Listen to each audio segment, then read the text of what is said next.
Hey guys, welcome back to Roto Renovation, where today we're going to be learning how to wire up a portable generator to your home. Here we go.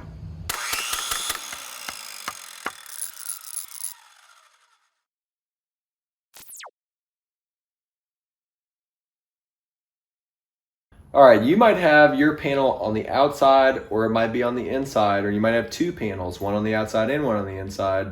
But this is the only panel that this house has. It is just a meter on the outside, and then the power feeds directly into this. This is our only panel.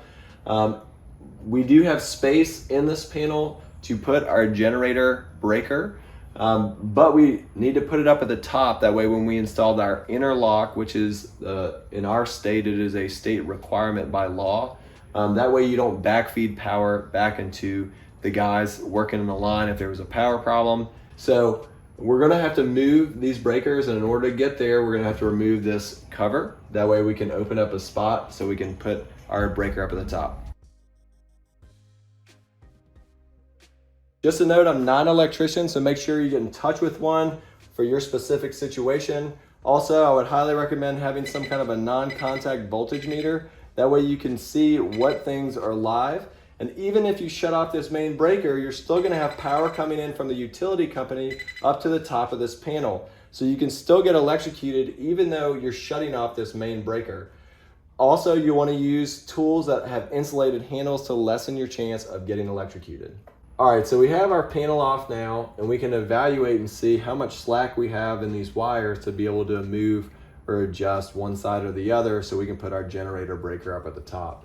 If you don't have enough slack in your wires, you can always use a specified kind of wire nut in order to lengthen wire, and that way you can move the breaker down. That way you can fit your generator breaker in. And whatever side you do, you want to just make sure that you have the ability to put the interlock on the side that you're working on. So you would want to order that ahead of time and make sure it's the side that you want. So I'm ordered one for this side. I'm gonna move these down one.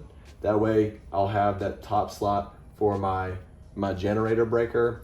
So let's go ahead and shut off the main power now. All right, the next step will be to punch out the bottom of the breaker panel to feed the wire down, and we're gonna go to this exterior wall.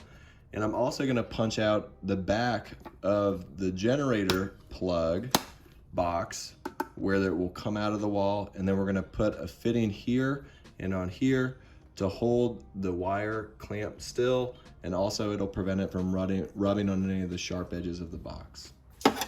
I'm gonna go ahead and use my hammer to punch out this. And you could just knock that down, push it down in the wall, or you could pull it out.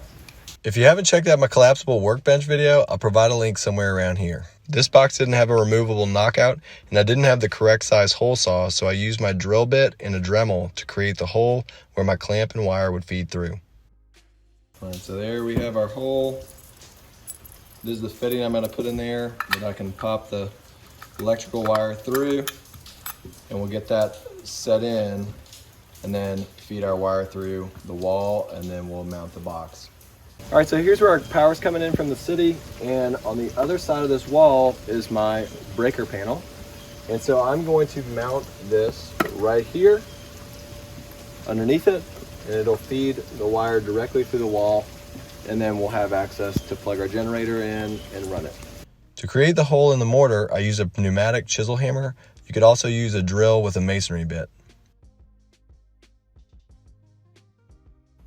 All right, so here you can see our punch out, and you can see that light right there, and that is where we drilled through the outside of the house, and we're gonna feed the wire down there and out, and then back up to the panel. So we fed our wire up to the hole. I'm gonna just take some pliers and pull it through. All right, so we have the wire coming through the box.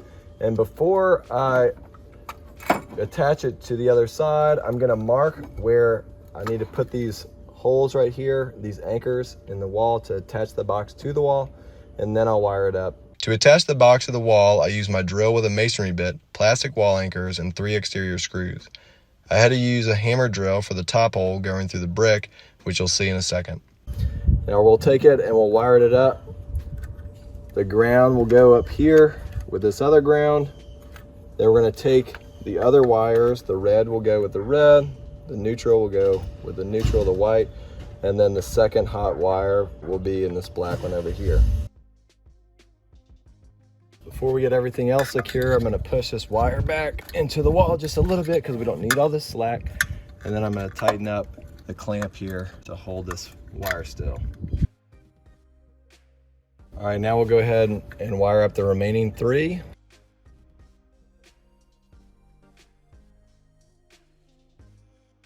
All right, we got it wired up. We'll go ahead and get this back on there, and then we'll work on the breaker box.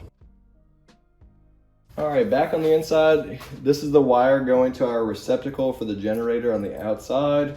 And here is our clamp so that our wire doesn't get rubbed or pulled out of the electrical panel. And I'm gonna go ahead and lock this in, and then I'll screw that in tight. And now we'll start the process of moving these breakers down one so that we can put our generator breaker up at the top. To remove a breaker, you just will rock it back off of the panel, just like that.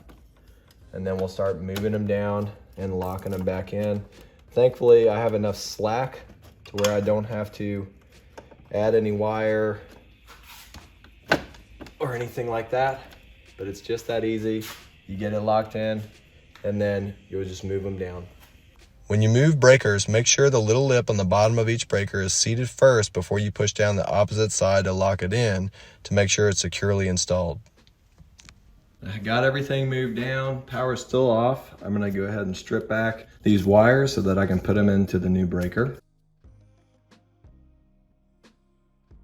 If you ever want to know the length to strip wire, usually it is on the breaker or even electrical outlets. And it has some kind of guideline to how far to strip the wire. So that's how far we're going to strip it before we put it in the breaker. So we have our wire stripped back. You're going to take the red and the black and you'll feed them into the breaker itself.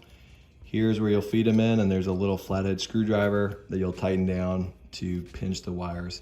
Does not matter which one goes where. All right, so I peeled back the wire a little bit more just to give me some slack. First thing I'll do is get this breaker in here, and then we'll worry about where we're gonna put the neutral and the ground. All right, so we have our breaker in up at the top, and you can see those screws right there.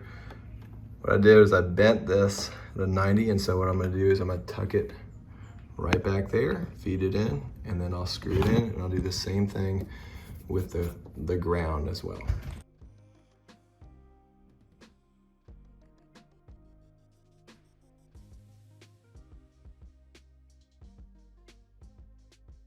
So we have both the neutral and the ground installed on these 2 screws. And now what we're gonna do is we're gonna tidy up these wires so we can get the cover back on.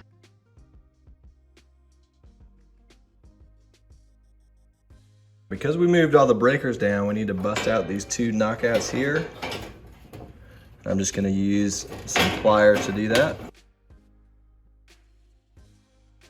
All right, this is where we'll install our interlock kit. We'll go ahead and mark our locations for the holes and then install it.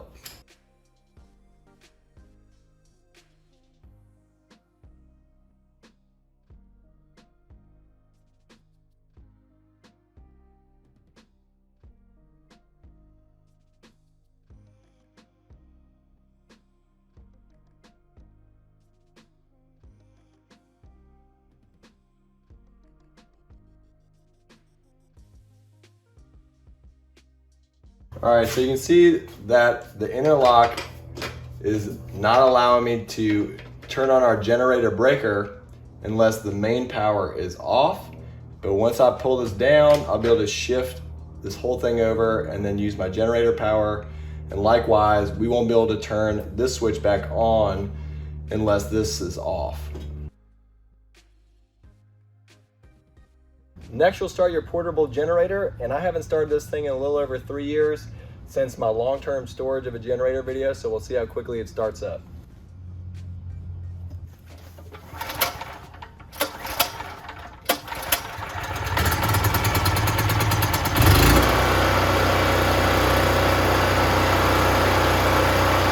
Now that our generator's warmed up, we'll go ahead and hook it up.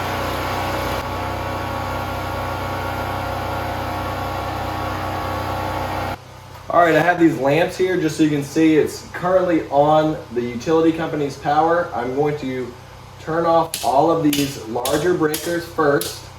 I'm gonna turn off the main power, which should turn off these. Then I'm gonna move the interlock over and turn my generator power on, which you can hear running in the background. And now we have power. Always check with an electrician to make sure you're choosing the right equipment for your application. I decided to go with a 50 amp receptacle and a 50 amp breaker, which made me use an 8.3 with a ground wire. If I wanted to do a 30 amp, I would have used a 10.3 with a ground wire. Always check with your electrician to see what's best for your application. All right, guys, I hope that was helpful for you. If you have any questions, feel free to comment below. If you like this video, like it. And if you're watching this on a medium, you can subscribe. Feel free to subscribe, and we'll see you next time. Peace and God bless.